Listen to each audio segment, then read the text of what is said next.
We're going to record this. Rick has kindly said we could record this for our YouTube channel, Seattle YouTube channel.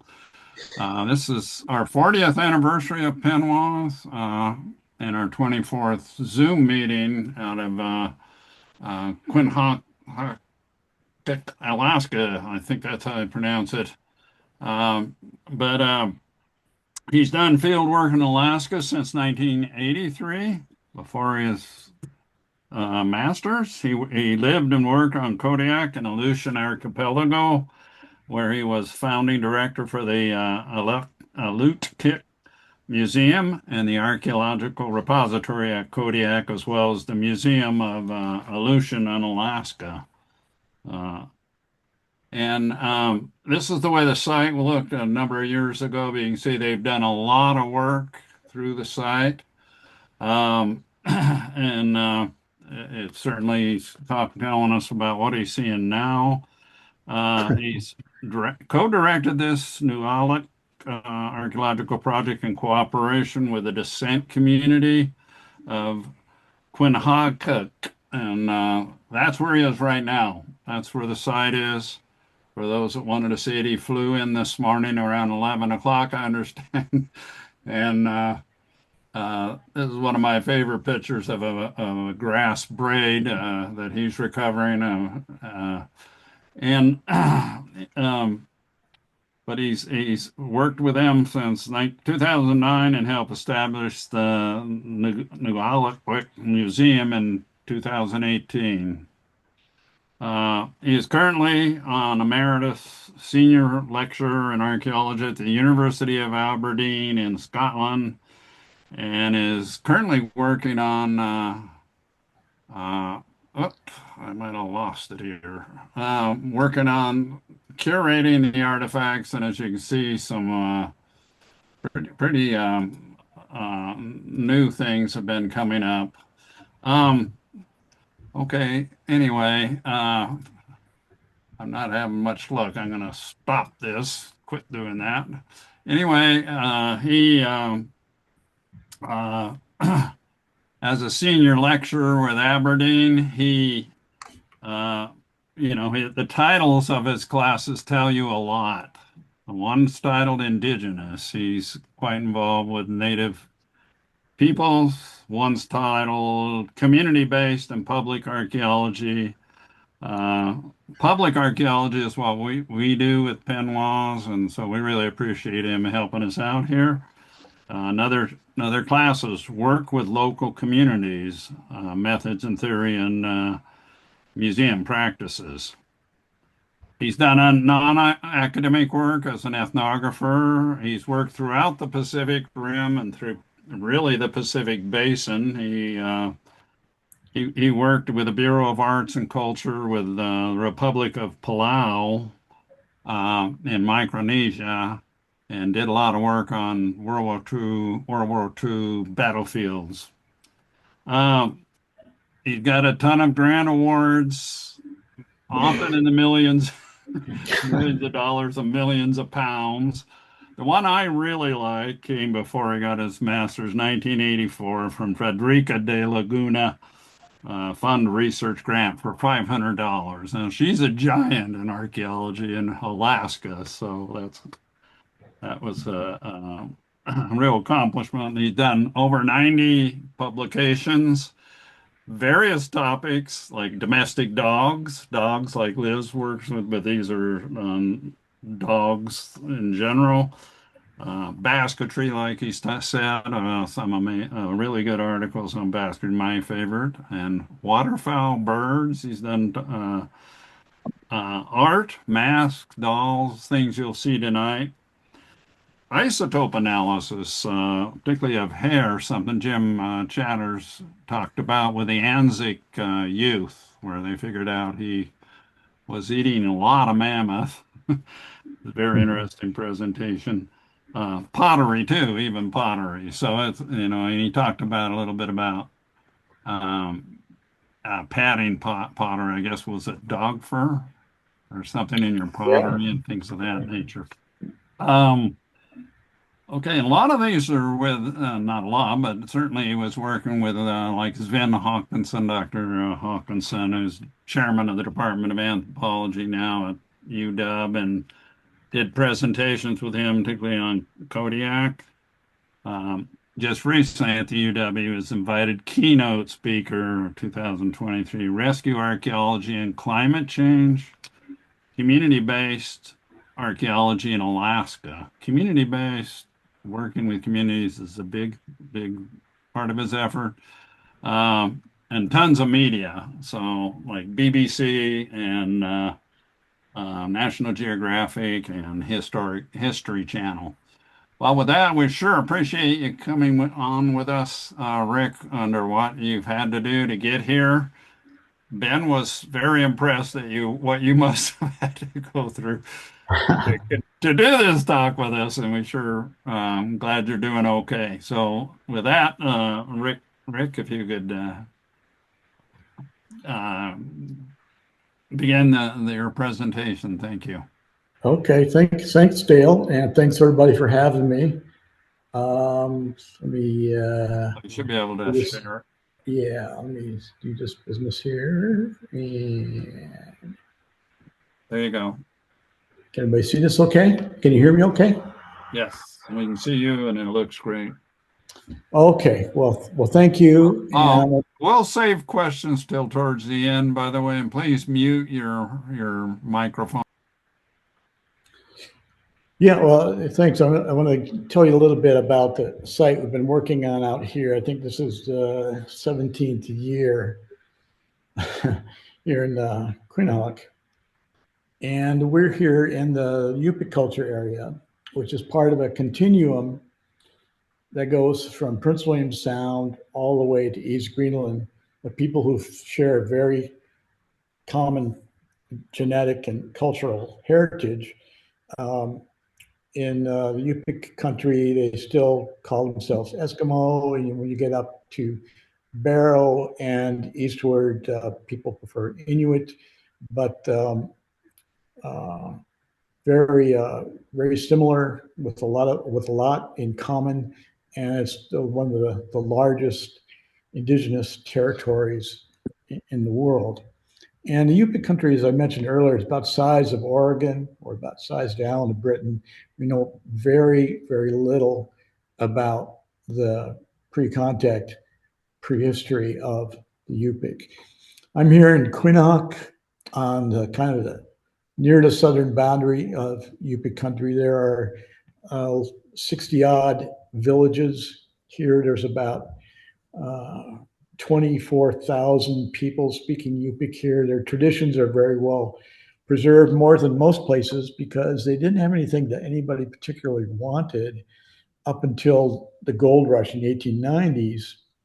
And so there wasn't a lot of pressure in historic times. And so we're really lucky in that it's one of the places where the native language, lifeways are very well preserved. I think the only bigger language group that's still intact is Navajo country. So this is where I am now in Quinhagak. I'm in that, well, I'm coming to you from that. You can see there's the largest building with the blue roof there.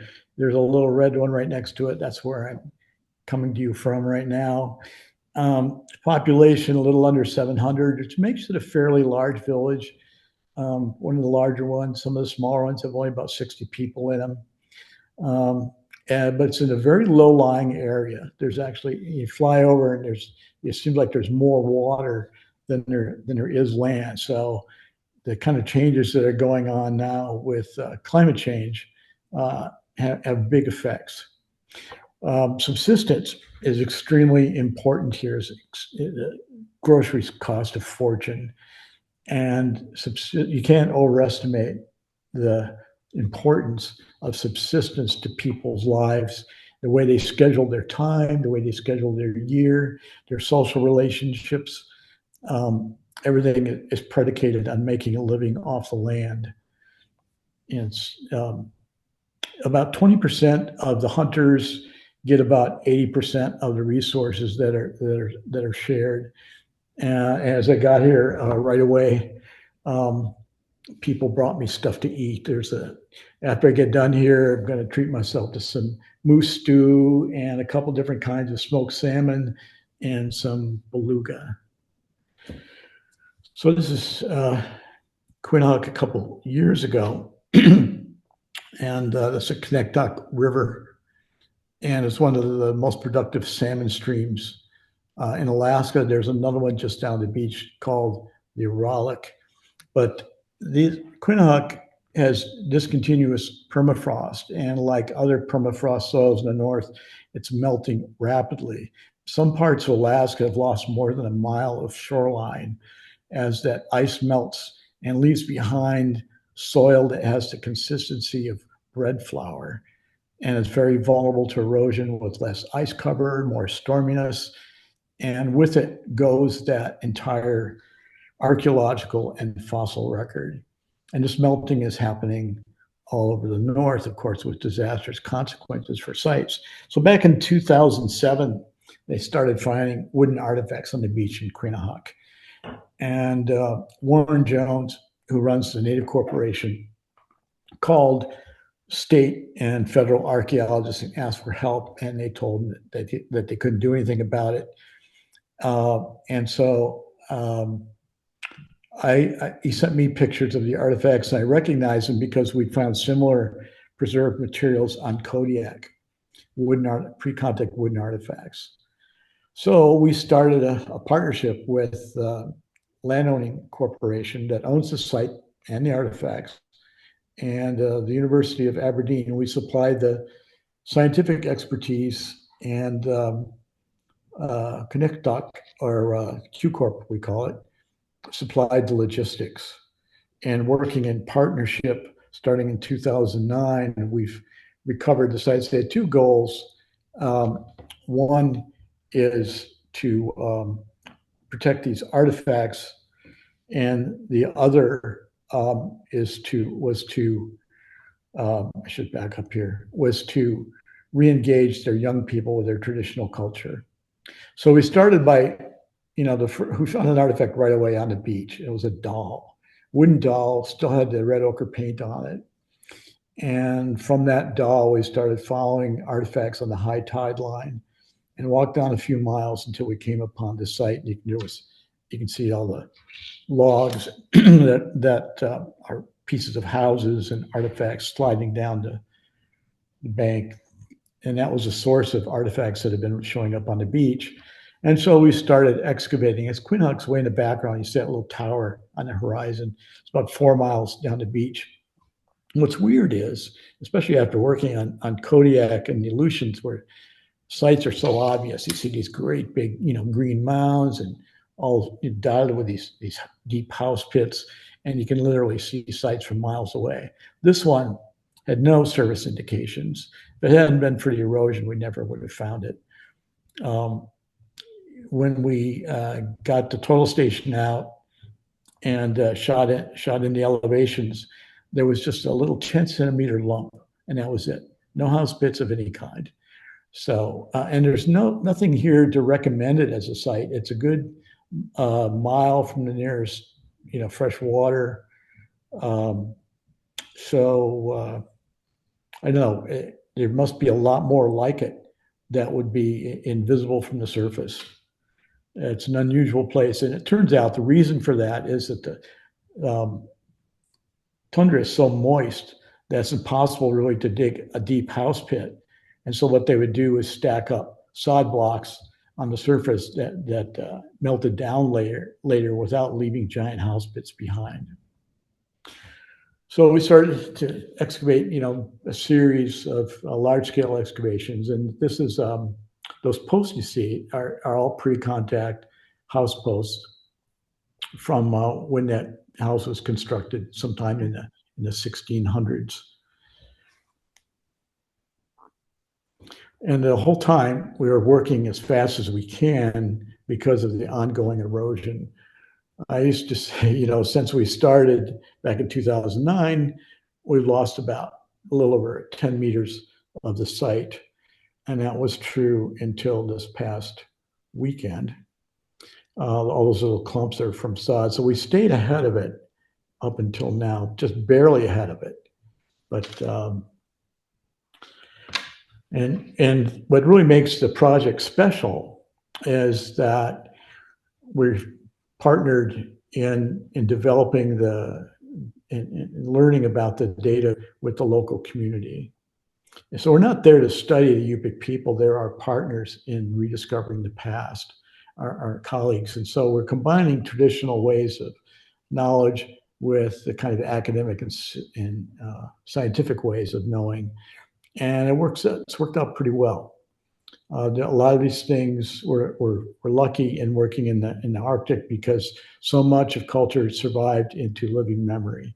Interpreting these things from a totally extinct culture would be very, very difficult. And so the whole time we've worked hand in hand with the community, and not just getting the stuff out of the ground, but in interpretation. And so when there's a big find on the site, a lot of people come out. When we find a mask, especially when it's upside down, we have everybody come out to do the big reveal, and we turn the mask over so everyone can see that face for the first time. And people come out and help us with the screening and digging this on. And, you know, this has been going on for 16 years now. So a lot of kids that started out as school kids helping out the site are adults now. So what we've been working on is a sod house complex. Normally in the village, you get a series of sod houses, but this complex was constructed during what we call the bow and arrow wars. And during that time period where warfare was very common, they combined houses sort of like the way Europeans would build a castle. So from the outside, an attacker couldn't see where people were moving around inside the house. This thing is enormous. We never did find the back of it yet. We keep finding more side rooms. And that central passage, that's a hallway lined with split driftwood boards. We still haven't found the end of that. It looks like a rail track going to Bethel. It's crazy. And then other boardwalks, there's another boardwalk that kind of goes north-south. With multiple entrances, some of which may have been hidden. So an enormous house. Underneath it was a more conventional dwelling, an earlier house. But most of what you'll be looking at comes from this giant structure, and it was occupied during the height of the Little Ice Age. And we know now that in the mid-1600s, the Ice Age really intensified. And there were problems throughout the Northern Hemisphere with warfare and famine and resource problems. And we think that the bow and arrow war period, which took place during this time and was over by the time the Russians arrived, may have had something to do with changes in that subsistence menu. And so, while we're digging, people are catching salmon, right in front of us. Or sometimes I look up from troweling and there'd be an old lady picking berries right next to the unit. So you really get this feeling of continuity with the subsistence. So as we opened this thing up, the first thing we ran into is all this burnt material and absolutely riddled with arrow points. And, it started to look like the place had been attacked and burned down. And sure enough, the more we dug, the more evidence we found. That's exactly what happened. And there's an oral history that describes the attack on this place. We found, for example, there's the big boardwalks that connects the side rooms together. And you can see there were little fires built on it where they smoked the people out of the side rooms. Like in the story says that the warriors from this village went to attack another one, and there was someone, a war captive that was a slave in the house that overheard these plans and escaped in the middle of the winter. And the idea was to attack this village up to Kuskokwim on a big spring tide and come in and do the attack with their kayaks and then ride the tide back out. And so because this woman had warned this village, they were prepared and they ambushed the attackers and wiped them out. And in revenge, came back to this village and killed everybody. Attacked the house, got everybody inside, smoked them out, and killed everyone without taking captives, which was kind of over the top, even by the standards of the time. And so it became one of the big legendary stories of the bow and arrow wars. We even found arrow points embedded in the house posts where they were shooting down the passageways, and arrow shafts that were laying down on top of the floorboards where people were probably shot at. And we found pottery, and the story says they used oil, sea mammal oil, as an accelerant when they burned a house. And sure enough, we found these little pots all over on this burnt house floor, many of which could have been used by the attackers. We found caches of arrow points that were being prepared for warfare. So it was a very unsettled time there. This is a kitchen area we found full of bowls and ladles and ooze and so on. So a little bit like kind of a Pompeii. There's that record of that afternoon back sometime in the mid 1600s when this house was burned to the ground. That big bowl in the middle turned out not to be so much a bowl as a great big carving of an eye.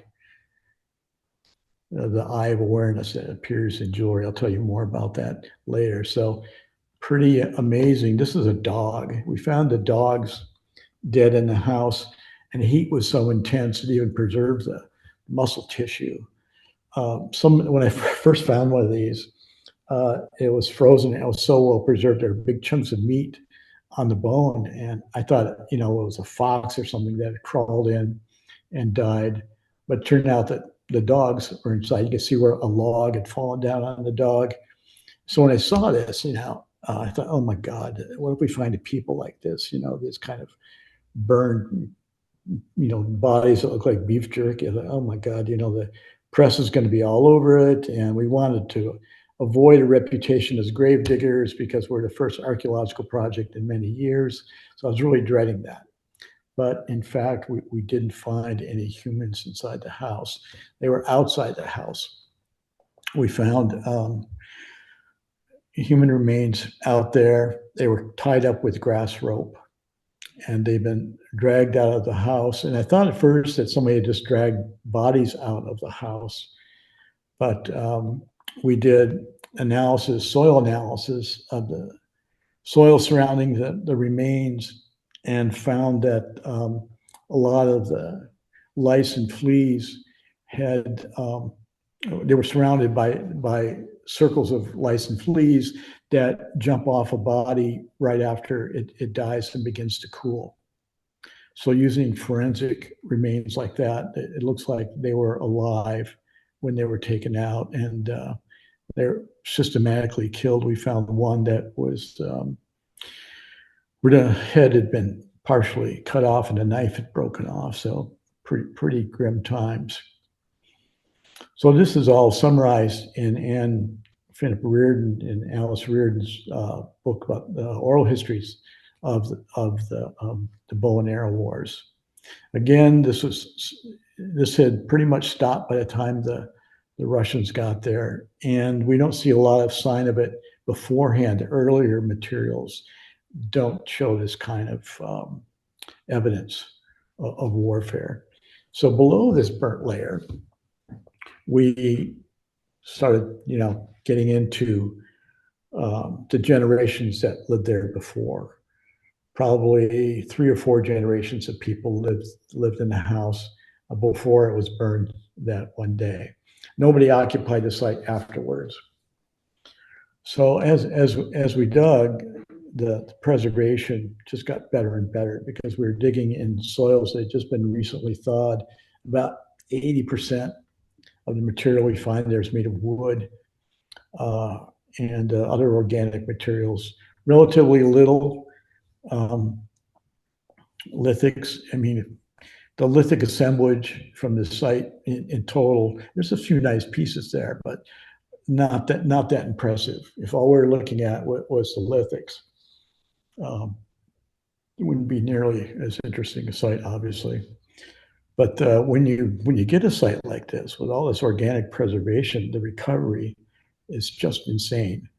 I mean, it's just, if we didn't have the water chasing us, that erosion, by all rights, we should just cut these things up in big blocks and take them apart in the lab because there's more artifacts than there are dirt. It's just all these little wood chips and pieces of, the artifacts on the house floor and plant remains and little bits of grass and so on. And the deeper we got, the more intense it is. So you're looking at these floors, and you've got to make all these decisions as an archaeologist of what to keep, what to sample, and so on. And you just can't sit there and pick through it like you'd like to, because basically everything that we're looking at is going to get washed away the next winter. And so, we would take samples of these very rich house floors and get, big gallon bag for every square meter of house floor. Every one of those gallon bags is like an archaeological site on its own. And you pick through it with a dissection microscope, and there's little bits of feathers and seeds. And it's like going through somebody's vacuum cleaner bag, all kinds of stuff, little bits of needles and tiny things, little bits of tiny fish that we wouldn't ordinarily find. So, sampling faunal material is also a challenge because there's so many small pieces there. So one of the things we found a lot of was human hair from haircuts, and not pulling off of dead people or anything. This is just all over the floor, bits of fur and human hair. And so we're able to do DNA analysis and stable isotope analysis on both the animals and people at the site. And what we found, of course, very close genetic relationships between the people there and in the Eastern Arctic. And we found interesting remains of dogs. We found dog skulls that were so big that we thought they were wolves. And it turned out when we looked at them more closely, they were dogs, and they had their genetic roots in Russia 1,600 years ago, and good sized dogs. And it turns out that they still have living relatives in the Eastern Arctic, and they're the only original indigenous dog left. All the other dogs, they call them pre-Columbian mutts, that start from Kodiak and go south, were bred out of existence by incoming European dogs. But this direct relatives of the dogs we're finding at Nunalleq still exist in the Eastern Arctic. We also found the human hair, and we're able to look at human diet there. And we thought we were going to see great big seasonal changes between summer and winter. In fact, it was pretty much a level line because they were so good at harvesting and storing food that we're not getting seasonal scarcity. So there's some green grass. Sometimes some of this material that was freshly thawed, the grass is still green. This is grass that grew in Shakespeare's time, still green, and within about 20 minutes it turns brown right in front of your eyes. Sometimes we'd see a house floor covered with wood chips and shavings, curled shavings and sawdust that was still bright, just like you're looking at a workshop floor. And again, in about 20 minutes, the whole thing kind of turns dark brown again as the air hits it. And there's on the right, you can see some of the grass, braided grass cordage that was really common throughout the site, especially for dog harnesses, because dogs won't chew through cordage. There's some of the grass. These are blades of grass, coarsely woven mats that were between the boards and the sods of the house keep the dirt from falling in. Some more piece of the grass, the big grass mats. The circular thing up on the right is a lamp holder for suspending a lamp from the ceiling. Some of these, we also found ones that look like they were made for holding pottery as well. A lot of grass rope, little bundles of roots, and even fragments of a pair of woven snow goggles. Lots of grass baskets that were twined. Twined grass baskets, very similar to what we're seeing in the site, are still made and used in Quinhagak. What we didn't see are coil baskets that are what you see now in Yupik country and that you see in ethnographic collections and so on. Very rare to see any coil basketry at the site. And we think that, like in the Eastern Arctic, that coiled basketry may have been introduced by Moravian missionaries because it appears in both places about the same time, and it's the same technique they use in Germany for making things like beehives, for example. We even found little bundles of grass, very similar to what modern basket makers gather in preparation for making their baskets. We find grass used for lining boots. This is a fragment of a boot with the grass liner still in it. We find those quite often. Sometimes you can even see the impression of the person's foot on the liner. Some more pieces of leather. You can see the little stitch holes, and sometimes they still retain little bits of the original thread, and some still have the fur still on them. We haven't found any complete garments yet, just pieces of bags and so on. So we, consulted the modern skin sewers about this because we kept finding those little triangles of leather, and I thought there must be some kind of decorative thing. But Emma explained to us that when you're doing a hide and it doesn't want to stay straight, you insert these little triangles so you get a nice even piece that you can use for clothing. And that's the kind of information that you're just not going to get unless you work with an elder. Bentwood vessels, pretty abundant, both in fragments and in complete form, made from driftwood on the beach, worked until the rim can be bent all the way around a base. Really gorgeous work, and sometimes with multiple rims around. Very fancy work. That was done until about the 1940s, and kind of died out. But it's one of these things that we're trying to reintroduce. A lot of these are painted with red ochre, and it's the same kind of red ochre you see on barns in the Midwest for the same function, is to prevent rotting of the wood. Lots of pottery. The pottery isn't very elegant. Most of the things that were made on the site were beautifully designed and crafted. The pots don't look like much. Very thick, they break easily. We've done some analysis and found that most of them were used, it looks like, to process sea mammal fats. The lamps, also disappointing because, other places I've worked, like on Kodiak and the Aleutians, they make these beautiful pecked stone lamps. But here, maybe because they didn't have the raw materials, they made their lamps out of unfired clay. So you get these little dishes of gray clay, and they're very difficult to find in good condition. A lot of times it just be a big lump of gray fragments.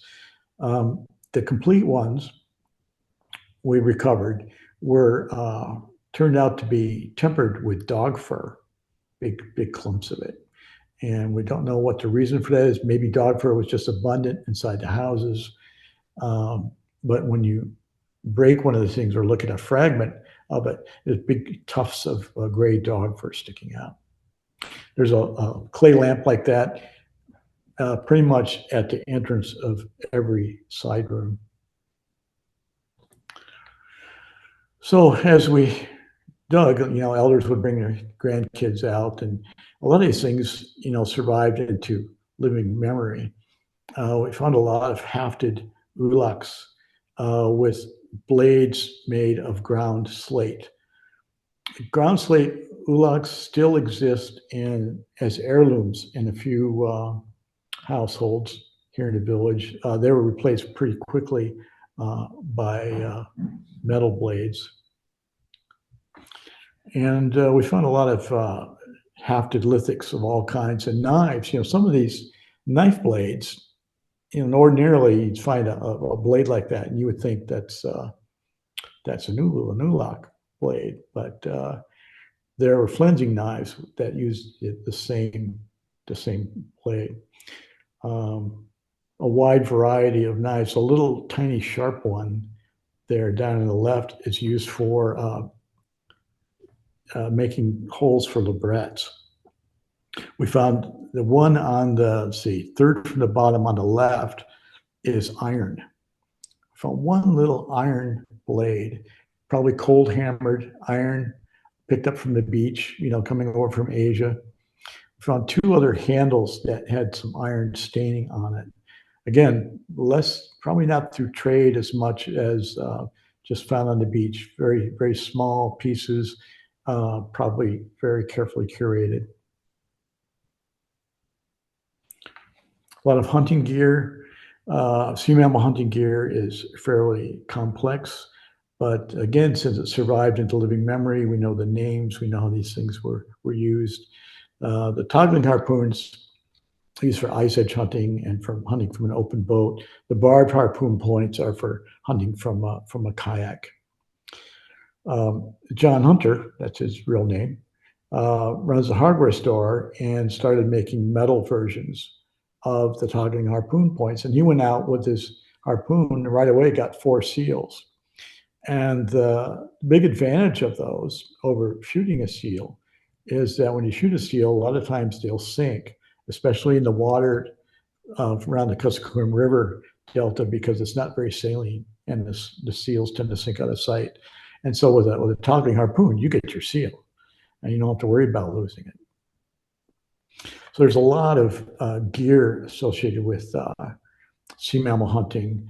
And again, we would never be able to interpret what these things do without just the ethnographic record and without the community memory. There's all these little bits and pieces that go into a harpoon. You find the inflator valves and the various connections and so on.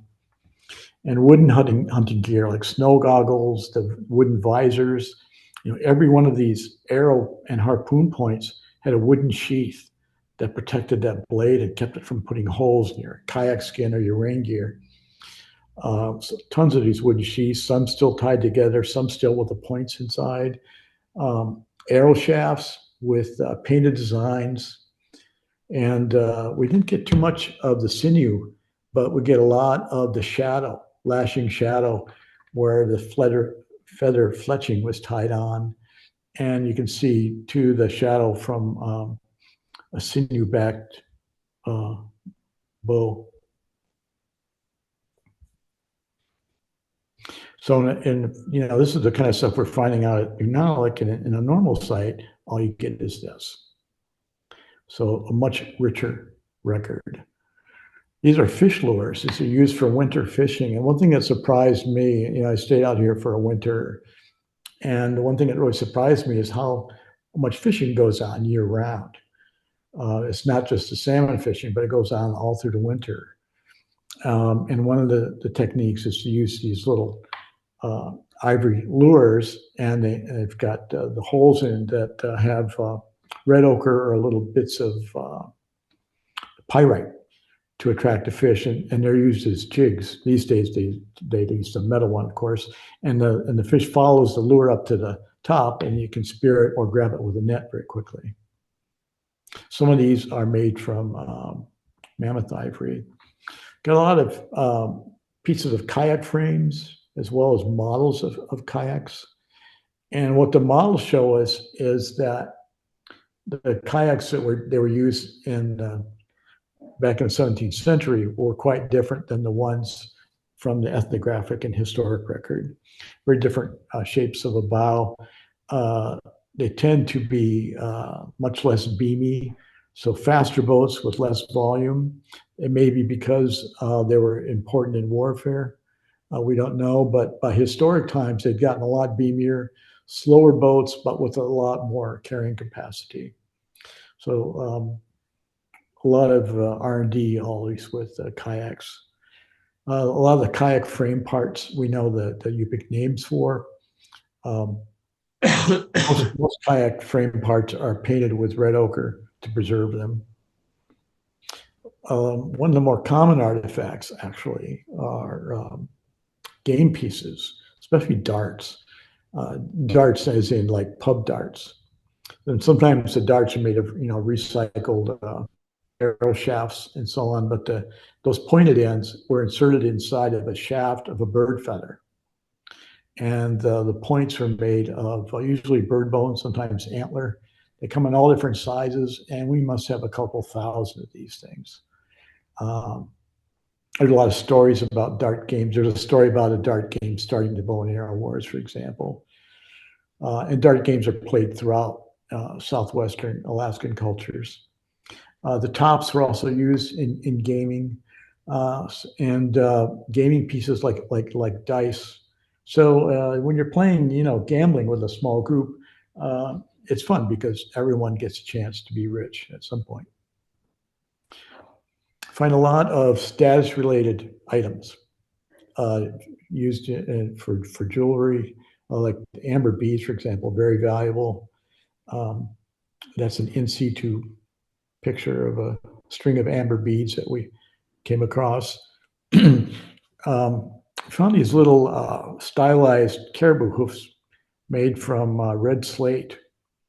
And it turns out that red slate is found in just one place in the area. And it's from a landing up the river where even now people get out to hunt caribou. We found these lines of caribou incisors, and those correspond to ethnographic pieces like this one from the Smithsonian, collected in the 1880s. Each one of those rows of incisors represents one caribou, and women would wear these belts to kind of show off how many caribou that their husband brought in. So the leather's all gone, but we still found the little rows of incisors. So by reference to that ethnographic record, we're able to figure that one out. These are earrings, ivory earrings, and some of them, about half of them, are scoops and spoons, like kitchen gear, and the other half are these circular. They used to call these circle and dot motifs. The Yupik people call that the eye of awareness. It's actually a model of the Yupik universe. The Yupik universe is layered. You've got the stars and the clouds and the water and the ground surface and regions below those. And it's a sentient universe that's aware and always watching. So that symbolizes the universe and the fact there's an eye there. And a lot of these have a wooden plug in there. And elders tell us that when you wanted a direct connection to that aware sentient universe, you pull out the plugs. Some of these are, getting those circles in there and that ivory is just, people ask how they did that. And I guess they can make kind of a compass, but the precision of this carving using, more likely stone tools, it just amazes me. Now, each earring, down there, look at the bottom, you'll see a side view, has a hook on it. There's a little hole in the base, and another little set of pendants would hang from that hole. We tend to find these in the higher status areas. The square one in the middle is a man's earring that originally, with all those little sockets, were full of iron pyrites. So this is John Smith. He's an ivory carver in the village. And when we'd find an interesting piece of ivory, he would actually go out and reproduce it for us. And so if you were on the site, you'd find a piece. A day later, he would come by with this piece of ivory, and just about everybody on site by the end of the summer had a little piece of ivory hanging around their neck, a reproduction of a piece that they'd found. And he taught us a lot about ivory and how it's worked and how difficult it is to work things like fossil ivory. Ivory's carved using things like the burins on the right. That's a hafted, polished burin, and the business end is that little corner of the burin. The tooth can be used as well in carving softer materials. And those are drills. The drills have bits made, those are all hafted drills. And the bits are made from Alaska jade up on the Kodiak River. Extremely hard stuff. And we, experimented and made a couple burins out of that. And they work like a charm in carving not just ivory, but just about anything. And that was traded far and wide across the north. But from the distance from, by kayak all the way around the peninsula and so on, is hundreds of miles. So these things travel, so there's definite long distance trading going on there. Found a lot of images, anthropomorphic images of humans. And some of these were dolls used as playthings. Some were used in ritual. Some were used to represent if you couldn't attend a major ceremony, you could send your doll in its place, which would be great. If you didn't want to go to a meeting, you send your doll. And so most of them were made of wood. We found more than 500 of these. Some have librets and maybe portraits of individuals in the village. Some are more generic and may just be toys. The ones with the pointed heads are shaman's helpers. And the names for these in Alaska are very similar to the names for these creatures in Siberia. So it's part of a very ancient shamanic tradition that it's part of the cultural baggage that people probably brought with them to the New World. It's also circumpolar. This legend of small beings with pointed heads goes all the way into Scandinavia, and that's where the whole thing with the garden gnomes and comes from. Found a lot of very simple dolls too. We call these stick dolls. Most of these are made on kayak stringers with faces carved on them. And a lot of times there'll be a smile on one side and a frown on the other. We don't know if these were used in a game or a special purpose or were just a quick way to make a doll. But we have hundreds of these. And so we look at each one of these, and we were digging. The superstition is if you find one that's smiling at you, you're going to have a good day, and vice versa. One of the things that's really spooky about digging there is finally, have one of these faces emerge and stare right at you from the masks. Masks come in all different sizes, and they're fairly abundant on the site. These are small ones that were actually worn by the dolls, and we know this from descriptions by the Russians of ceremonies they saw where the dolls were given masks as well as the dancers. So some of these masks are just a few inches across. The larger masks, the full-sized ones, most of those were broken in half or burned after use. That's a tradition that continued into historic times. So we found a lot of full-sized broken masks, and once in a while we'd find both halves, but usually not. So we've got a lot of half masks, but we were lucky enough to find complete ones as well. This is actually a doll. It turned out it was a doll head. They had these large dolls that protected households, And elders tell us when that paint that slants up symbolizes a powerful being that can see up into the sky. And if the lines slanted down, it was a person with the power to see things underground or under the water. And we found the masks that were made to fit this doll. But these are the complete, full-size masks. And full-size masks are extremely rare. We found a few on Kodiak. There's been a few found here and there. I think we've got about 20 of them now. Extremely rare to find, and they have the original paint. Most of these were found in trash pits or in house posts.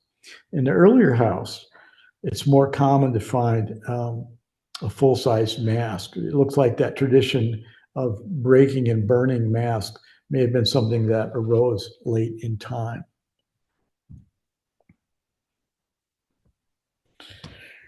Some of these represent extraordinary humans that could transform from animals to humans again, and animals were very much part of the Yupik social world. And this mask on the left that represents a human turning into a walrus, or vice versa, had hair sticking out of the chin, and half were human and half were sea mammals. And the one on the right, it's kind of spooky one, was in and actually part of a series of floorboards of an entrance to a house. And some just plain represent animals, but again, animals is part of the human social world with librets and so on. And you can see the nose on the seal. That helped us helped us decode what we're seeing in the ground. Turns out that seal nose is used as shorthand, as a symbol, as an ownership mark on bentwood vessels. That round thing is the bottom of a bentwood vessel. And each bentwood vessel had its own unique ownership mark. And there were a little over a dozen of those. And what was surprising was that they weren't evenly distributed. The ownership marks with that seal tended to be in one room of the house, instead of spread all over the site. And the same way with the librets. The librets with that symbol were in the same place as those bentwood ownership marks with that seal nose on them. And that room was the high status room. That's where we found most of the jewelry, the amber beads, a lot of the earrings came from there. And when we looked at the stable isotope analysis, people there tended to have a lot more sea mammal in their diet than over in square 32, over on the left side, was full of remains of dogs and humans that ate the same things that the dogs ate. They may have been war captives. So we had this image of this very egalitarian society of people who speak the Inuit Eskimo languages. That's a stereotype derived from our first encounters with those folks in the Eastern Arctic. But in Southwestern Alaska, there's a whole series of ranked societies, Kodiak and the Aleutians, and clearly extending up into Yupik country. So these masks were carved with rodent incisors embedded into antler and wooden handles. And we find these still hafted, oftentimes muskrats for the fine carving, beaver, sometimes porcupine molars. And you can see the tooth marks on the back of the mask. And that's a useful way of distinguishing a pre-contact mask, because you look at the ones from the more historic ones, and you see these great big wide chisel marks from metal chisels. But these look more like beaver chewed sticks because they're made with beaver teeth. And we found a lot of these wooden tool handles with these little smiles in them, these little crescent-shaped dents. And we thought, what are those ownership marks? Why are they so big like that? It turns out that's where you put an extra tooth. Just like when you store an extra razor blade and a box cutter. We found a lot of this material, this kind of shredded up bark, sort of, it almost reminds me of stuff that you see in Ainu country, where they'll take a stick and carve these long shreds from it without letting them fall from the stick. I thought, what are these, fire starters? What's going on here? Very carefully made, and you have to have a really sharp tool to be able to do this, and do this very carefully. And they would accumulate these big wads of these shavings. And I kept thinking they must be a fire starter, but that's an awful lot of trouble to go through. Starting a fire isn't that difficult. You can just use a piece of birch bark or something. It turns out one of the elders, who's a woodworker, there's a Yupik name for these. I forget what it is right now, but those are for polishing wood, for polishing wooden shafts. And it turns out that modern wood craftspeople use wood chips to polish their end product. It's one of the final stages. You polish it with the wood chips. And so these accumulations, these things were made they said, especially for polishing things like weapon shafts. So there's a tremendous amount of, so many slides kind of messed up. Anyways, there's a tremendous amount of little carvings, little wooden animals, in addition to humans, little porcupines and sea mammals and so on. Some of these may have been toys. Some of these may have been charms. But there's a lot of identification, a lot of, especially with sea mammals. Other animals like dogs, almost completely ignored. And not many bears either, but a lot of caribou, a lot of sea mammals, even fish. And with just a few strokes of the carving knife, it's amazing how evocative simple carving could be. It's just a little sliver of wood. And this is what a seal looks like when it first comes out of the water. When you're kayaking, you see this. They come up and look at you just before they dive, and take a deep breath, and those nostrils pinch shut again. A lot of the pieces originally were painted, and we get good preservation on some of the paint. That bigger one with the caribou antlers on it. Originally, there was a caribou head there. That's a piece of a bent wood hunter's hat.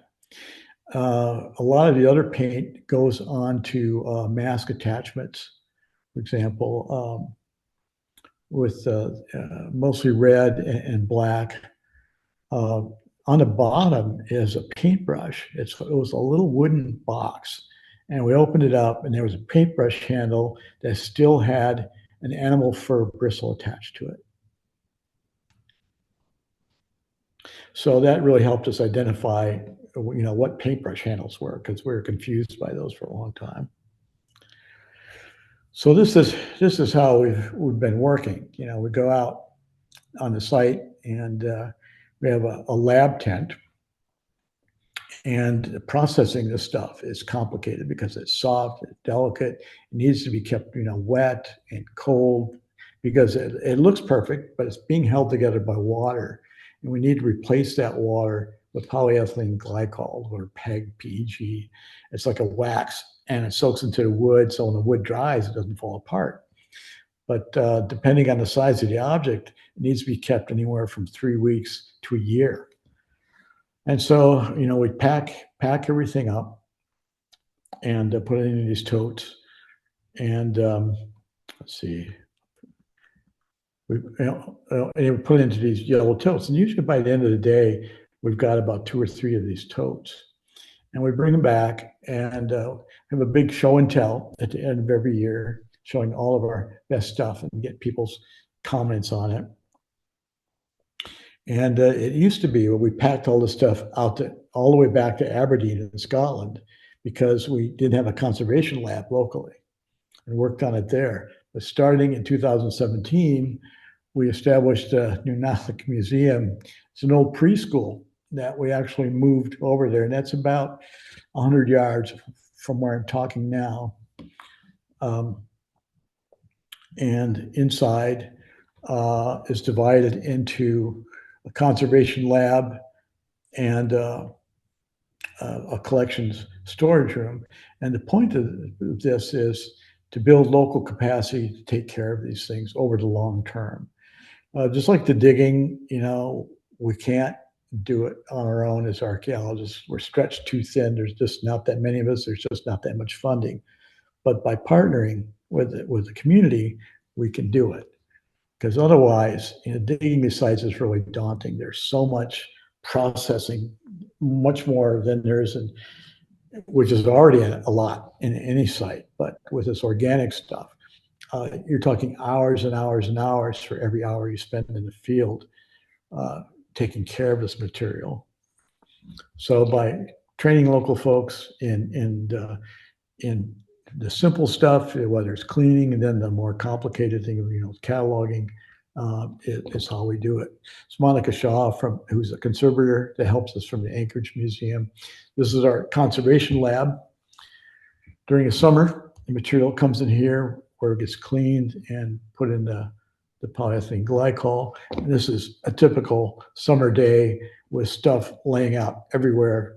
Once it comes out of the treatment, it needs to slow dry, and then it needs to be organized until we can get the numbers on it for cataloging. Usually in the summer, we'll find 10 to 15,000 pieces. We've got about a little over 200,000 right now. And during the off season, that's used as a classroom. And we use the collections as a springboard for teaching. And this is a Smithsonian sponsored class in basket making, where the young women picked up the skills in making these baskets like we find at the site. This is the collections room, and filled to the ceiling. Gets more full every year.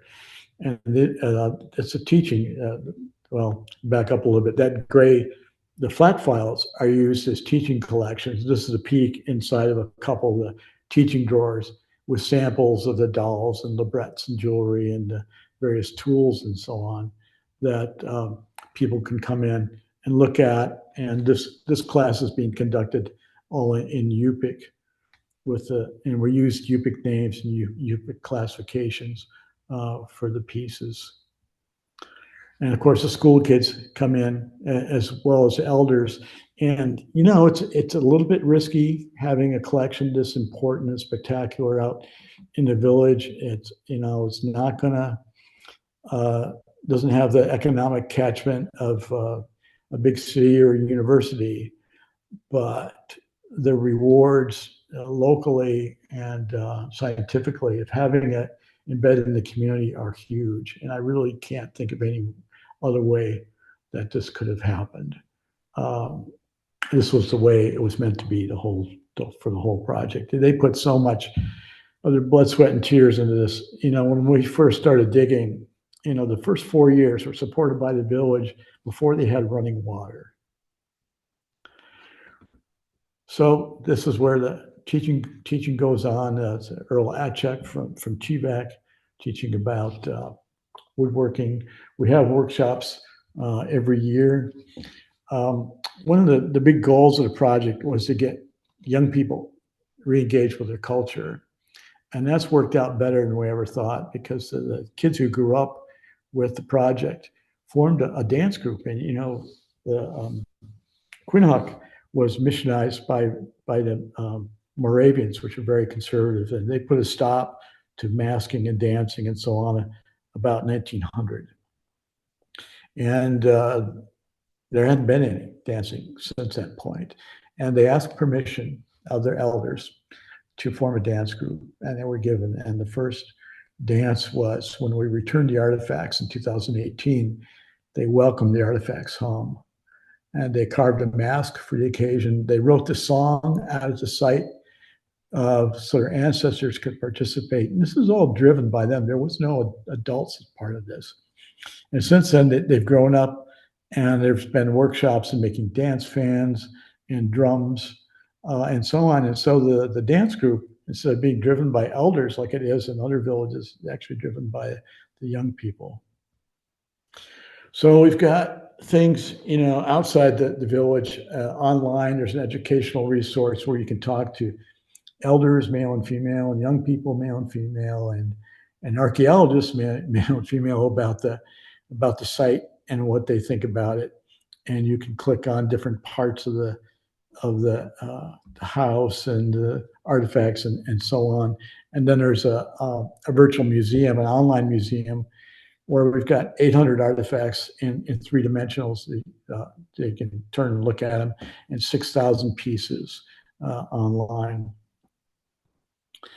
So usually at this part of the talk, I talk about how we're managing with the erosion. We sandbagged it pretty heavily. We've tried everything, big seawalls and so on, a lot of geotextiles under there. and the storms came and scattered those sandbags like they were styrofoam peanuts.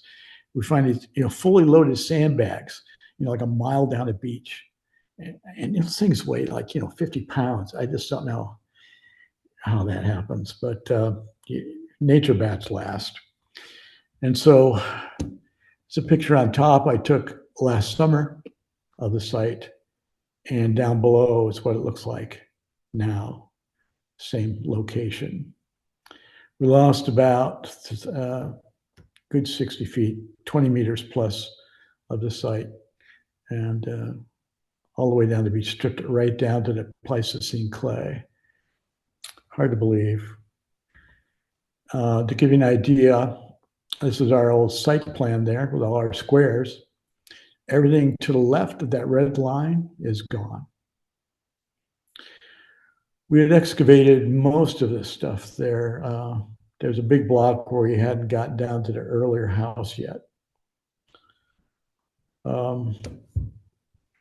That red line is the erosion face. That's looking straight down on the site a couple years ago. Everything on the top of that red line is gone. That whole thing went in one night. Everything in this picture is gone, right down to the sand and gray clay. Like I said, luckily, we dug a lot of that, but not all of it. And there are artifacts up and down the beach for miles. That's what the site looks like now. Those are all our tarps. I thought the tarps would slow things down a little bit. Maybe they did slightly, but not much. I haven't gotten out there yet. Somebody sent me this picture. The beach is really difficult to navigate, and I just got here, but I'll get out there tomorrow morning. But people have been posting stuff on social media of stuff they're finding on the beach, and I thought, oh my God, people are going to see this, and there's going to be a mad rush of collectors, and I wonder how many of these things we're ever going to see again.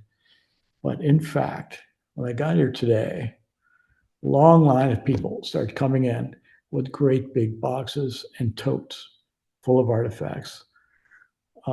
Unbelievable stuff, that the masks and bowls and artwork, and they brought them all in. And I'm not sure that would happen in other communities, but I got to tell you, it makes me feel pretty good about working here, working with this community. So that's my story, and I'm sticking to it, and I'm happy to answer questions.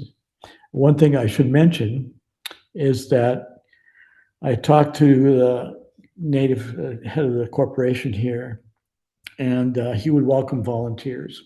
If you want to come out, you got to do your own airfare, but you can stay here for free and go out and help us pick up on the beach. I mean, it's a massive job.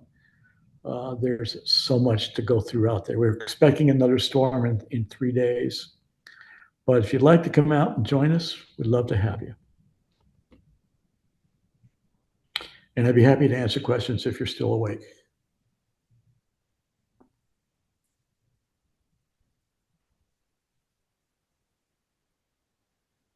Thanks, Rick. I have a question. So how much of you say some of the underlayer, you hadn't gotten down to the sterile clay. What do you estimate was still below your excavation level? Well, it depends on where you are in the site. There were about, let's see, let me think, 20 blocks where we left the bottom meter because we wanted to focus on the stuff closest to the water. And I'm glad we did that because the destruction would be a lot worse. But we thought we had time. We had about, like I said, about 10-meter buffer. And there's all that lower material. I'm not sure if all of it went, but quite a lot of it did.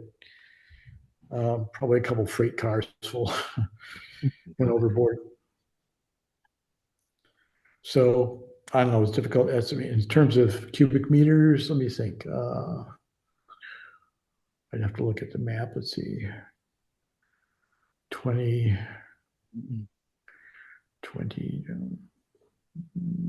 probably, well, altogether 60 or 70 cubic meters probably went overboard of untouched material. Had you gotten back down to the sterile and some of the excavations, so you know? Oh yeah, how much oh yeah. We time- know what the bottom looks like. Yeah. And we got a good half of the block. We got all the way down to the bottom, but we skipped it. We cut it in half, and we skipped it because we knew that we needed this to work on the kind of the ocean front part of it. So we did that. We thought we were safe, but man, yeah. Yeah, it's hard to look at after, but we'll see how much we can find. When Karluk washed out, some of the best pieces actually came from those out the mud flats. And the people went out, filled coolers and bags and things. So a lot of good stuff can be recovered if you get it before it gets tossed. But yeah, I was hoping. Well, we got a fair sample of this, but boy. And I, up and down the coast, when I look at how much went, and this is up and down the whole coast of Yupik country, oof, boy.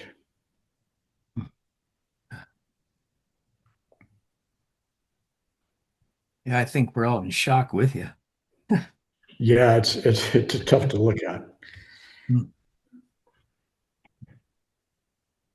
You got some amazing stuff out of there, though. You've got a superb assemblage from the site. Oh yeah, it's a good sample. Can't argue about that. It's just that the quality of it and the rarity of it is such that I hate to let any of it go. In Kodiak, we had a site like that too, and we got a big sample of it, and we left it thinking, oh, there's going to be more sites like this, and we got a good sample of this one.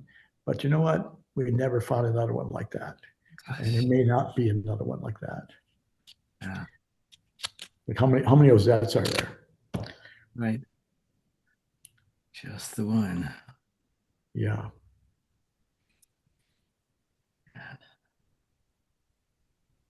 Well, we feel for you, Rick. Well, it's a loss to everybody. It's kind of stuff that goes beyond just Yupik prehistory. It's part of our combined human artistic and cultural heritage. Yeah, really. And stuff's going all over the Arctic. It just this isn't the last disaster by any means, and it's happening so fast. And same way with the fossil record, all those beautifully preserved Pleistocene animals that are digging in Siberia. What they're not finding, what's not eroding out, is rotting in the ground. It's a scary bit is that our last couple of years out there, we weren't finding those grass baskets anymore because they've been thawed for more than 5 years. Wow. Yeah, the wood's going to go pretty fast too. Yeah. Although if you keep it cool, it does better than some things. The thing that really goes to pieces, strangely, is the antler.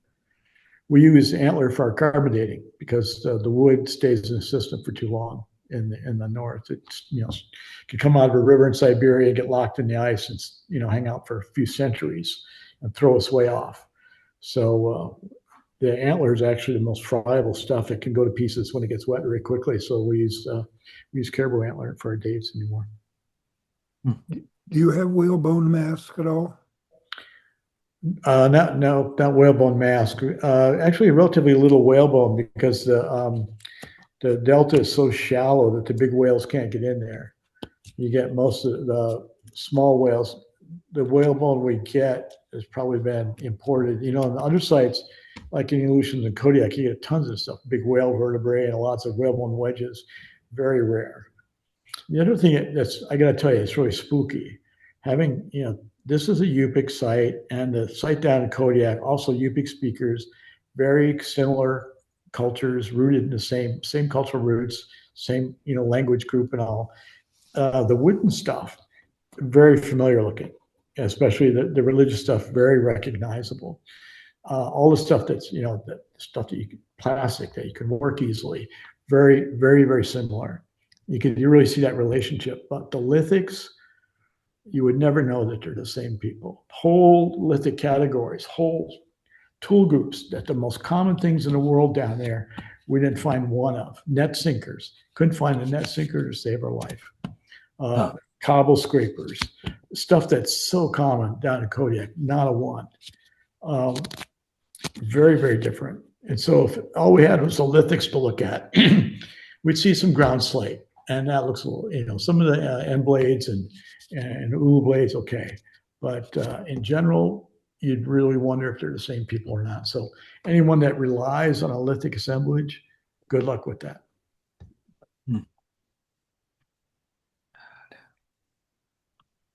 You're muted, Dale.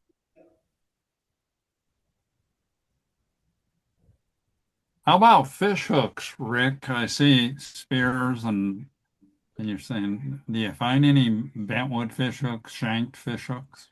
You know, I find a ton of them in the Aleutians, ton of them in Kodiak. Couldn't find couple little tiny ones, but really, really rare. And none of the great big sinker cobbles, you know. Some signs of deep water fishing, but they made their sinkers out of ivory. And some of the, you know, that fishing gear, the spreaders, rig spreaders were used with ivory. They used to go out and fish off the ice edge about 10 miles offshore. They haven't been able to get out there in years because there's no fast ice anymore. But some evidence of that, but nothing like we see further south. There's no fire broken rock at all. Pardon me? I see no fire broken rock anywhere. No. Because you don't have any rock. There's rock, but you don't see FCR, and I think it's there's no Bonnie rubble. And you know, in that great big house, we didn't find one fireplace. We didn't. So they're cooking outside somewhere, if they're cooking. They need to warm the house up, I guess, with that many people in there. Fur clothes, big sod walls. That was weird. In the kitchen, we found a couple burnt spots where they were doing a little bit, but not like a big hearth. No Bonnie rubble like you see down and further south, because I think wood is too valuable. It's all driftwood, you know. And even now, driftwood's really valuable, and people are careful with it. Especially, and they're really fussy about the grain. If you have a straight grained piece that you can make things out of, it's very valuable stuff. You don't get the big driftwood piles like you do further south. Yeah, I think what you're seeing today too is the community owns this, you know, and they feel that they're as much a part of it as you are, and if not more, and that's good probably to see, and we certainly see that at Ozette and Hoko. The macaws own it as much as we do, and they made sure the artifacts stayed with the community, and Dick Doherty knew that was part of the partnership, and made sure they had a museum. But that keeps going. You know, you'll see that with those kids later in generations. There we are. Some of them have gotten master's degrees and applying them towards language preservation, which is really cool. I mean, wow. You know, people talk about culture being lost and so on. It may get misplaced, but it's never really lost. And I think you can, you know, light those fires again. Yeah.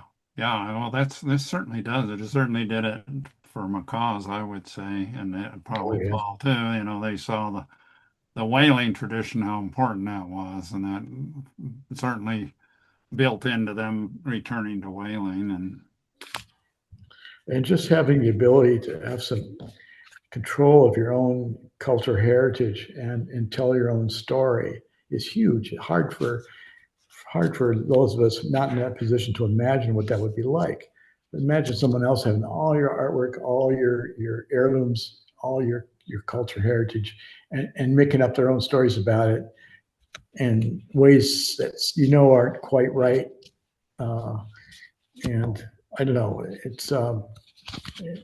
it's a huge thing here. And when we brought the artifacts back and opened the museum for the first time, the elders went in first, and there's all these tiers and so on. It was just really, really amazing, So the whole thing, archaeology has such power, and if you had to explain it to someone, in a practical way, it'd be hard. But it's like trying to explain art or music or literature and everything else that we know is intuitively important as humans.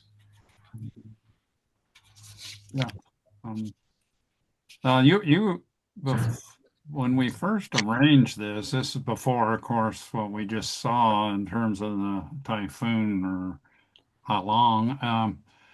You were right into working on the manuscript, on the whole thing. How does this change things, or do you just? Oh, it's like adding another season. Every time I always think, I've got to stop and get writing here. But you go out for another field season, there's another 10,000 pieces that need to be conserved and cataloged, and I'm way behind in just getting catalog numbers on stuff. And I really thought, given that we had this big buffer, finally, I really thought, okay, great, I can take a few years now, catch up on this stuff. But now, I don't know. But job one is to save it. Job one is to get out of harm's way.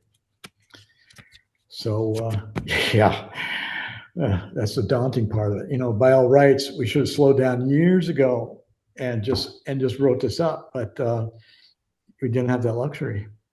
Nature bats last. Yeah. Bat and cleanup, yeah. What's that, Jim? Yeah. I know how you feel about that, Rick. That's what I'm dealing with too. And finally getting around to try and write up something I've been at for 14 years. It takes so long to do it, and there's so much of it to do. It's a big mountain to climb. But one step at a time, I guess. But by the time we're done, I'll probably be out here for the next month doing this. By the time we're done, it'll be the equivalent of a couple field seasons, I'm sure. And all of it needs treatment. There won't be as much provenance information to preserve along with it. I can, throw it all in one big batch and kind of give it without worrying about trying to keep the square and levels separate and all that business. When you conserve this stuff, we have to keep that label with it all the time. So we develop all these techniques and stuff until it can be cataloged. But this can all be done in big batches, but still, I'd be surprised we don't get another few thousand pieces out of this. But see, the rest it goes. The winter storms are going to bash us stuff to pieces. Yeah. And got another one, like I said, coming just in like 2 or 3 days. If a rich benefactor was to be found, where would you invest the money? We can do a heck of a field season here for just about 10 grand a summer. All I need is some gear. We get, so far all this digging has been by volunteers who pay their own way up here, they pay their own food, and they go out and work like slaves for 6 days a week. Actually, what I would do if I had some cash right now is I would improve the storage facilities for the artifacts. What I really need, if anybody knows of any, are flat files, because we've got a ton of baskets that I need flat files for. And a lot of our artifacts are small, they're compact, and people have gotten rid of their flat files because everything's, digital now. So if you can find them, I'll find somebody that can ship them up. So that's what I would do first. And then I'd get some money to employ somebody to keep that museum open for the community year round. because right now people get in there, but they have to wait, call somebody, and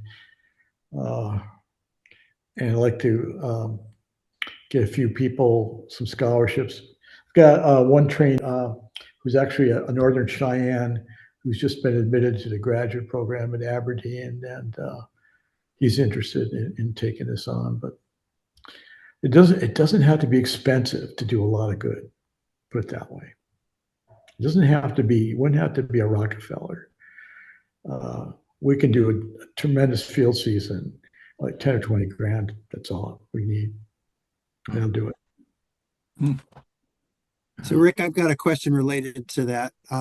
How much storage do you have to be able to take on new collections? I mean, that looked like a pretty small storage. Yeah, but you get good at it. The drawers. All those drawers are homemade because we couldn't afford to ship them in. So they're not the most efficient thing in the world. If we had regular metal storage cabinets that are like an inch and a half deep, we get twice as much stuff in that. And a lot of the pieces tend to be small. There's not a lot of huge pieces. The bentwood vessels are kind of big, but we could. We're doing pretty well in there. It's not too bad. Could use some. Our climate control isn't much, and security could use some improvement. The whole museum is enclosed by the bike lock on the door. But some things like that are in order. We had a big grant into the IMLS, Institute Museum and Library Services, which thanks to a certain tangerine colored person who doesn't believe in climate change, that went away. Yeah. We actually had a couple grants pulled this fall that we already had. More questions? One thing I was wondering about is larger skin boats. Do you see any signs? Oh yeah. The kayaks we saw. Oh yeah. We've got some models of them. We've got some models of Athabascan canoes as well. And we know that there was a steady trade going up with Athabascan speakers upriver. Not a lot of full-size parts of them that we recognize, but at least models, so they existed. And another thing that was kind of cool was that, according to conventional wisdom, two-hatch boats were an invention of the Russian fur trade. We found models of two-hatch boats. Very interesting. Oh, thank you. Yeah. Do you find any of the Athabascan copper traditions? Yeah, we found a copper-bladed knife. You did? Yep. And so it looks like, trade for about 1,000 miles in all directions. Some, very Aleutian looking stuff, Kodiak stuff, which is normal. People always underestimate what maritime people are capable of. Yes, I agree.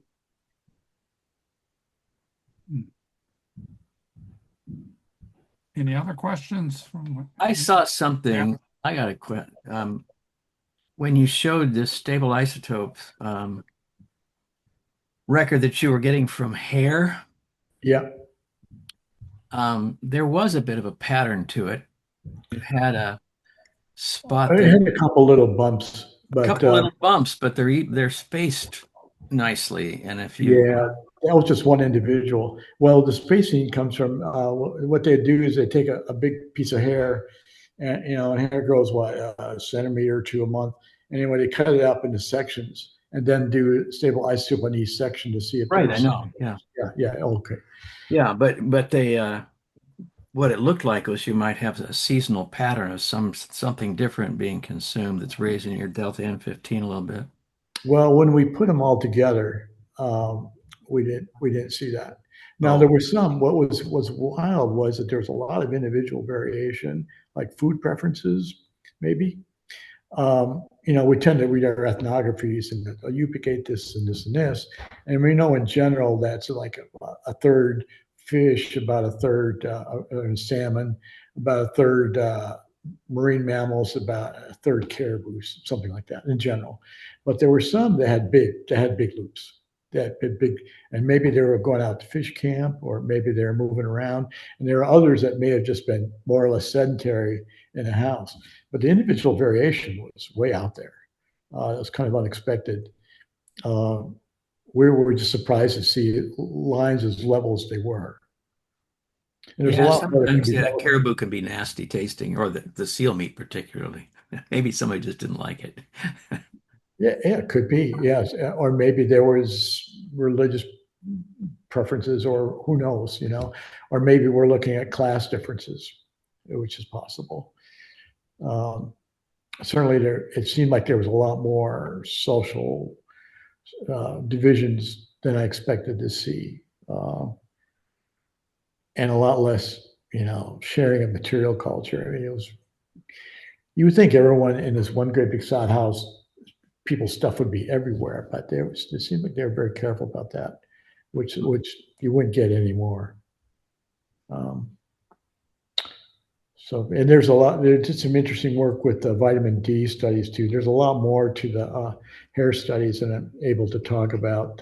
Kate Britton has done our science stuff, and Eska Villerslev has done our stuff with the DNA. But it turned out that we were wondering about the vitamin D because in Scotland, where University of Aberdeen was, massive problems with vitamin D deficiencies. So there was a woman there studying vitamin D deficiency who took supplements herself, massive, because she realized how important vitamin D was. And when we did the study, we found that the person at Nunalleq who had the lowest levels of vitamin D were even with that researcher who took the supplements. That they were getting tons of vitamin D from their diet. Lots of fat. Yeah.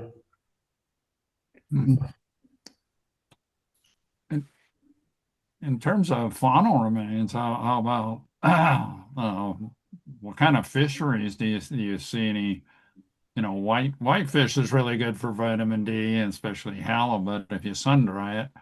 Not getting much halibut, or at least they're not bringing back the bones. Maybe they're just bringing back the fillets because they're catching the halibut out in the ice edge in deeper water.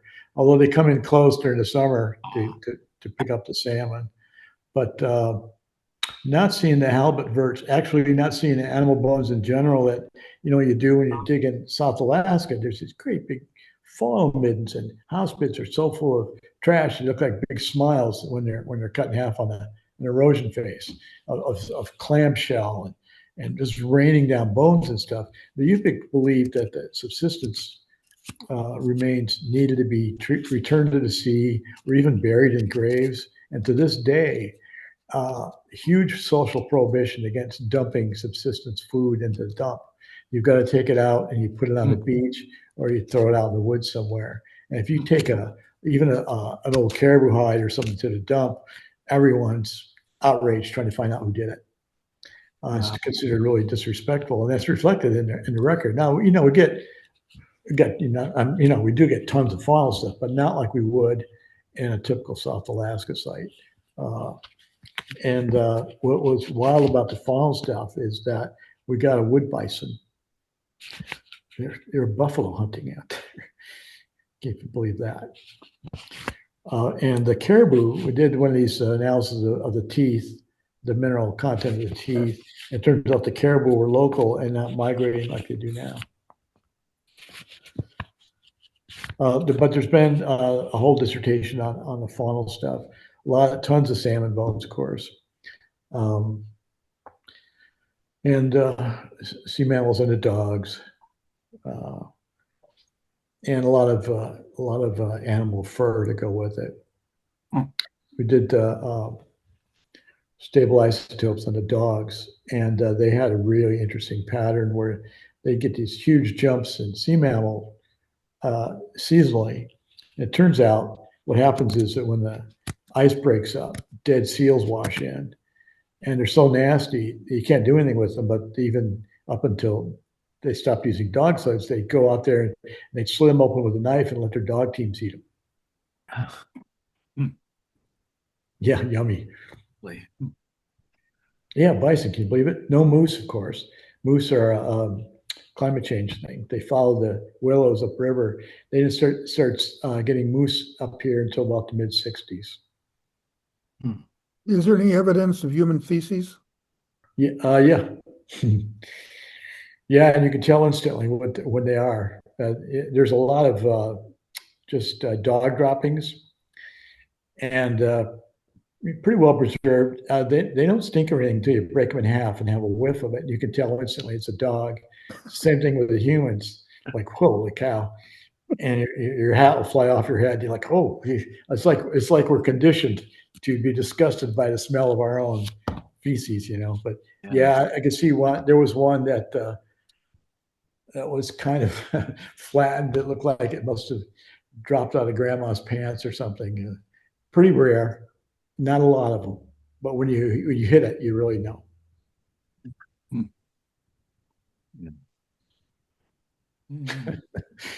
of course, there's lots of jokes about those.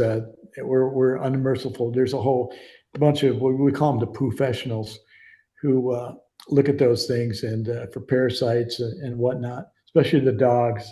They had a great time with the dogs. Wow. We probably have time for a couple more questions if anybody has them. The funding thing is always a dilemma. And more we're seeing down here tribes, their 1% funds from gaming is very helpful for a lot of types of things. I'm trying to think. I don't, the Aleutic Eskimo populations probably don't have that kind of income in any sense, but I don't have the gambling money. And this is actually Yupa country is one of the poorest places in Alaska. They just now are getting running water. This isn't the richest state in one of the richest countries in the world, and it's this third world kind of thing up there. A lot of poverty, but if there is resources, they put their money where their mouth is, and the kind of resources we've seen, it's just humbling to work with people. Like I said before, they had running water.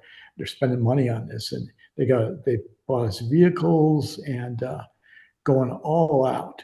And a place where people have so little, it really makes you want to do a good job for them. Yeah. I mean, you just have to go back to the 90s and the 80s around here, and tribes were very poor, very poverty stricken. Yeah. The main income was the smoke shops to support their governments. But, but you're building such a good relationship with the communities that someday very well could turn around like it has here, where you get a lot, there are a lot more resources coming in. So I think that's what you want to continue to do. But it sounds like it's there. It's theirs. They own it, and they're going to take care of it. Well, like I said, we don't need a huge amount of money to pull this off. We've been flying by the seat of our pants for a long time now. We got a big grant early on years ago from the UK that funded us for some of the bigger years. But after that, it was all volunteers, and actually it worked out pretty well. People volunteering their time. The hard part is the processing. After summer, everybody's had a great time digging. The average digger finds 200 pieces a day. So after a summer digging, it's like throwing a big party. Everybody goes home and leaves you with all the mess stuff to take care of. So we're kind of, always a season behind in getting our conservation. This is going to be another one here in the fall season.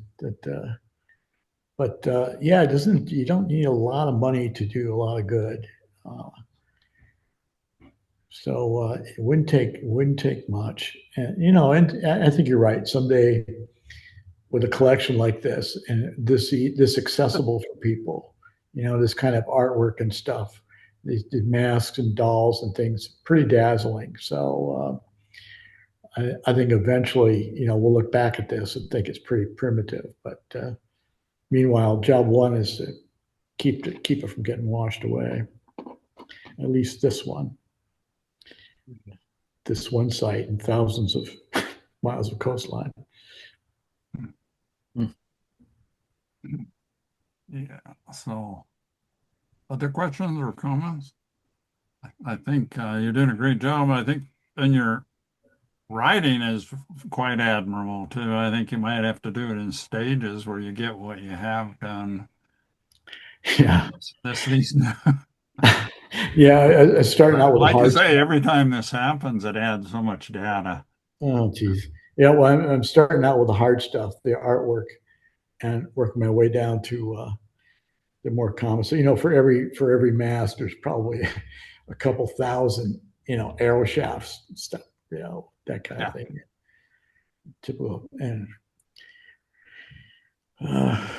yeah, but so if anybody'd like to come up, and I tell you, it's really fun finding this kind of thing and just be able to pick it up from the beach. And it's not complicated. We're just tossing it in the plastic tubs and bags. So, and it's a beautiful area. It's stunning. Mm-hmm. Well, thank you very much. Any last questions? We're sure the one thing is the luxury of having all the time we need to cover everything, and we really appreciate you doing that. Well, thanks for having me. Appreciate the chance to share it. It's always fun. Yeah. So we'll have to keep in touch, and hopefully you can come visit at some point and see some of the area out at Oh, I love to see that. I've been hear about that for so many years. Yeah. That's definitely on my bucket list. Yeah. Okay. Sounds good. Well, thanks again. Any last comments? We sure appreciate what you've been through just today or the last couple of days. It's one thing that bothers me is we don't get it in our actual national news. There's nothing, how awful this is. I haven't seen it on any of the main news outlets. I know somebody's beach house falls down the Outer Banks. It's all over CNN. There was a report today in the Seattle Times about the villages north of you there that had floated off. Well, we did get New York Times just wants some pictures, so maybe you'll see something there. Yeah. Rick, you still using your Aberdeen email? You're still at that one? I am, but I can't read it from here. So what's the best way to reach you? The best way is to Facebook Messenger. If you're on Facebook at all? Yeah. I can check that from here. And I'll post. Ben, I can send you his contacts. Well, my email's not working here. It's hard the Aberdeen email system doesn't like going to a little laptop out in nowhere, Alaska. So I forget that good Zoom coverage for you. Starlink works pretty good. Yeah. Your internet connection. Yeah, the Zoom is great. Yeah. It's amazing. We never would have been able to do this even a year ago. So it's fun to be able to do it right from here from the front lines. I was hoping to do it over in the museum so I could hold some stuff up for you, but I was worried that their little satellite dish is blown off in it. And we've had a couple of power outages already today, and I didn't want to risk anything more. It's already been enough drama with this. But I'll post some of our latest finds, and just eye-popping stuff, even when you've seen a lot of this, but boy. They're sure taking care of you. I mean, it's not that you showed up and they had food and they're bringing Oh, I you, know. helping you out with the survey work. Oh, it's been great. So Yeah, I I get think, a yeah, four-wheeler to run around in and all that's this. your richness there, right there. Oh yeah, traditional foods, that's really a fun part about being here. It's like old home week, which it is really. It's been here a long time. But it's just so cool to see that participation at a time like this. People are excited about these things, and they know they know they have value and so on. And in a lot of communities, people would just take it home and you'd never see it again. But here, to have people do that and to be so excited and proud of it, it's just so fun. Yeah, It's really rewarding. sure seems like it. Well, thank you so much. You're doing okay, it looks like. I know you've been through a ton. I mean, been shot at today and so forth. So I haven't shot that before. take care of yourself, and we'll brainstorm ideas too You to didn't fall out of a helicopter. help you out. What's Yeah, that? yeah. You should have been that. You just missed that one. I did just miss that one. We're both here to laugh about it, though. Yeah, that's right. And the next near-death experience, I promise you'll be there for the whole thing. I was just thinking, maybe I have something busy going on the next few days. Yeah, I'll message you, see about some information. I'll see if I can get some other volunteers to join us if they're not taking that'd be classes great. or something. Experience helpful, but not absolutely necessary. Yeah, cool. All right, thank you. All right, Yeah. thank you. And Ben, let us know if he's speaking again, or we can announce it if the public's invited. If what? When he speaks again with the UW, if you wouldn't mind, let me know, or let me know if we can invite PNWAS members. Okay, well, thanks everybody. I have one more question. Sticking with us, and thanks. Dave has one more Good question. to see Paul. Do you have a large Jim? computer base up there? What's that? Are you recording all this information on computers and? Yeah. Yeah, although I'm just putting it on an Excel file. I don't want to use the fancy software because they change all the time. And I'm glad I did, because I need something that's going to last. So I don't have to worry about anything getting lost. So right now, everything goes down on an Excel file, and digital photography with multiple copies here, Aberdeen, and down in my office. So at least 3 of everything. And yeah. Yeah, your picture files must be something, and it's great that you're putting them in a couple of different places. Oh yeah, and then organizing them is a trick, because the name of the file doesn't correspond with the thing, so I've got to put them on the door, all the this is and that's by artifact type, and someday I've got to go through and put the right artifact number on the right picture. But I've got a little scale, put a little the artifact number on there, and they're sequential, which I'm glad we did. So we keep it simple as possible, but also computerize it enough so we can manipulate the stuff. That's a trick. Yeah. Good. Well, thank you. Get some sleep. I will, and I'll let you know what else we find out here. It's jet lagged, yeah. Yeah.